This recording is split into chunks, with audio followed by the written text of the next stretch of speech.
Se souvenir, épisode 7, post 5. Quand tu sors du temps, tu retrouves ta mémoire. Texte de Stéphane Thomas Berbudo.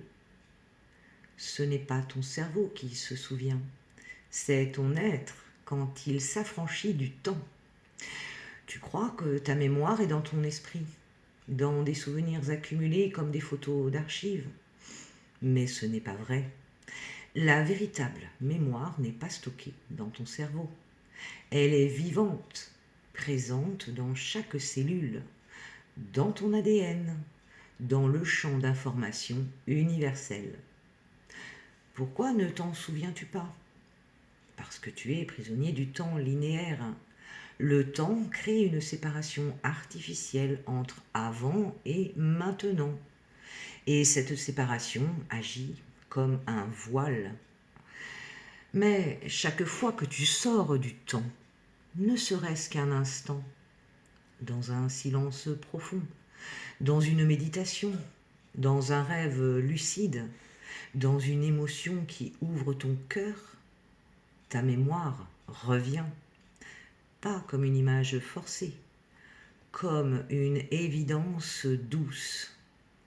Un je sais, un je reconnais, un je me souviens. C'est pour cela que les plus grandes réminiscences arrivent hors du mental, dans l'intensité d'un instant où le temps se dissout. Là, ton être entier se reconnecte. La mémoire n'est pas quelque chose que tu cherches, c'est quelque chose que tu retrouves en sortant du temps. Et quand tu touches cet espace, tu comprends que tu n'as jamais oublié. Tu avais juste été enfermé dans une horloge qui t'empêchait de voir. Pratique de sortie du temps. Ferme les yeux.